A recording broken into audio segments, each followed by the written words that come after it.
नमस्कार. आज आपण एका एकदम भन्नाट विषयाचा सविस्तर आढावा घेणार आहोत.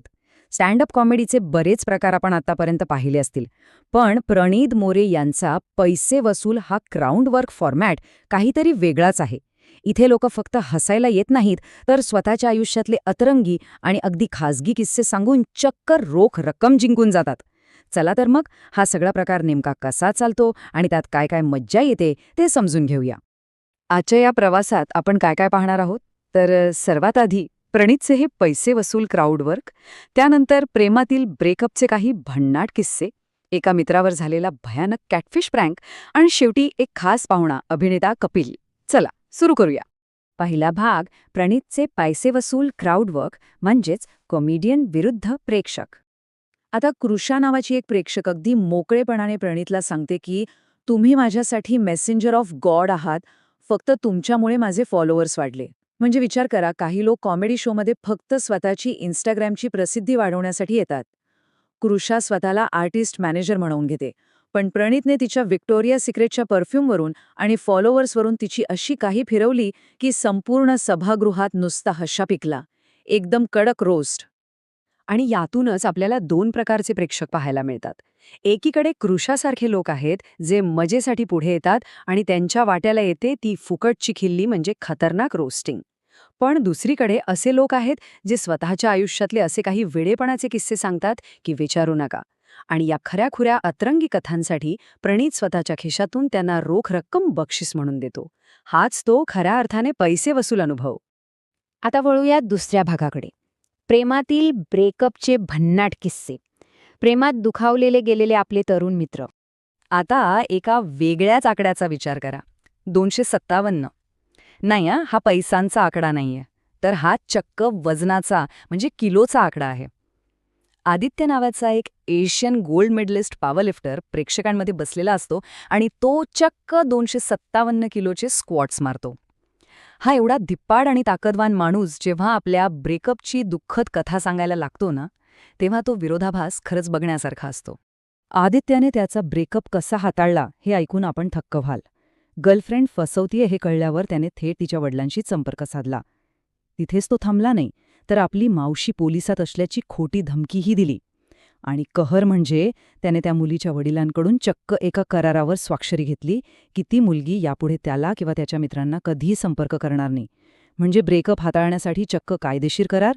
खरंच हे सगळं अभूतपूर्व आहे. आता रोहिणेशची कहाणी ऐका. हा एका ऑफिस रोमॅन्सचा एकदम विदारक शेवट आहे. पहिल्याच दिवशी ऑफिसमधल्या इतर मुलींनी त्याला तिच्या नादी न लागण्याचा इशारा दिला होता, पण पठ्ठ्याने ऐकलं नाही. एका महिन्यात इन्स्टाग्रामवरून प्रेमाची कबुली झाली, पण खरा धक्का 3 महिन्यानंतर बसला. रोहिणेशला काय समजलं माहितीये? ती मुलगी त्याच्या व्यतिरिक्त आणखी 5 वेगवेगळ्या मुलांसोबत एकाच वेळी रिलेशनशिपमध्ये होती. बापरे. आणि ह्या सगळ्या नाटकाचा शेवट होतो तो 18,000 रुपये वसूल करण्यावर. जेव्हा रोहिणेशला सत्य समजलं तेव्हा त्याने एकदम प्रॅक्टिकल निर्णय घेतला. त्याने त्या मुलीला थेट धमकी दिली की जर तिने त्याच्याकडून खर्च केलेले सगळे पैसे परत दिले नाहीत, तर तो तिच्या भावंडांना तिच्या इतर सगळ्या बॉयफ्रेंड्सबद्दल सांगेल. आणि काय सांगू, चहा पाण्याचे छोट्या मोठ्या खर्चाचे असे तब्बल 18,000 रुपये त्याने तिच्याकडून वसूल केले. रोहिणेशने खऱ्या अर्थाने आपले पैसे वसूल करून गेला. तिसरा भाग, मित्रांचा भयानक कॅटफिश प्रँक म्हणजेच सर्वात मोठा विश्वासघात. चला तर मग पाहूया मित्रांनी केलेला हा खतरनाक उद्योग. 3 मित्रांनी मिळून एक जबरदस्त मास्टर प्लॅन आखला. पहिली पायरी, पिंट्रेस्टवरून एका अनोळखी बांगलादेशी मुलीचे फोटो डाउनलोड करून खोटे इन्स्टाग्राम अकाउंट बनवले.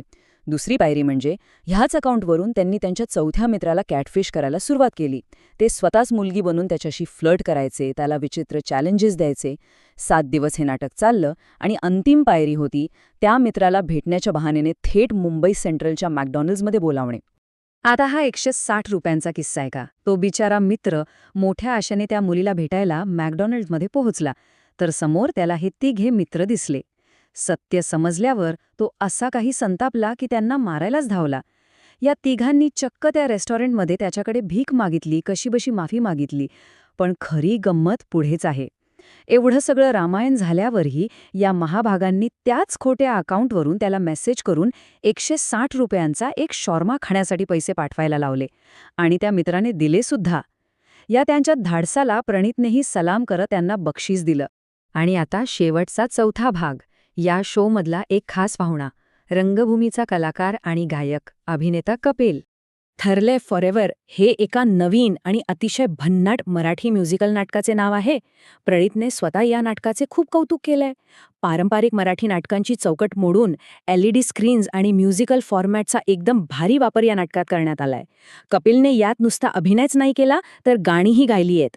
प्रणीतच्या आग्रहाखातर कपिलने शोमध्ये तुझ्या विना हे गाणे अशा काही सुरेल आवाजात गाऊन दाखवले की शोचे वातावरण एका क्षणात भावनिक आणि एकदम शांत झाले. लंडनमधून परफॉर्मन्समध्ये पदवी घेतलेल्या आणि नेटफ्लिक्सवर काम केलेल्या कपिलसारख्या कसलेल्या अभिनेत्याची ही प्रतिक्रिया खूप महत्वाची आहे. तो म्हणतो, मला खरंच हे खूप डिफिकल्ट क्राफ्ट वाटतं. स्क्रिप्ट असते तर पाठ करून बोलायला काही होत नाही. तो प्रामाणिकपणे मान्य करतो की नाटकामध्ये ठरलेली स्क्रिप्ट पाठ करून बोलणे सोपे असते, पण इथे कोणतीही पूर्वतयारी नसताना थेट प्रेक्षकांसोबत इतका वेळ उत्स्फूर्तपणे विनोद निर्मिती करणे हे किती आव्हानात्मक आहे याबद्दल तो नितांत आदर व्यक्त करतो. तर या सगळ्या सविस्तर आढाव्यानंतर एक अतिशय रंजक प्रश्न निर्माण होतो. हा शो खऱ्या अर्थाने कॉमेडियनचा होता की त्या प्रेक्षकांचा, ज्यांनी आपल्या आयुष्यातील इतके खाजगी, धक्कादायक आणि अतरंगी किस्से हजारो लोकांसमोर अगदी मोकळेपणाने मांडले? करारावर सही घेणारा एक्स बॉयफ्रेंड, 18,000 रुपये वसूल करणारा कर्मचारी आणि 160 रुपयांचा शॉर्मा खाण्यासाठी मित्राला फसवणारे ते तरुण, या सर्वांनी मिळून खऱ्या अर्थाने हा अनुभव पैसे वसूल बनवला आहे. हे सगळे किस्से केवळ हसवत नाहीत, तर मानवी स्वभावाची एक गमतीदार बाजू समोर आणतात. आज आपण इथेच थांबूया, पण हा विचार नक्की करा की यातून आपण काय शिकलो. पुन्हा भेटूया अशाच एका भन्नाट विश्लेषणासह.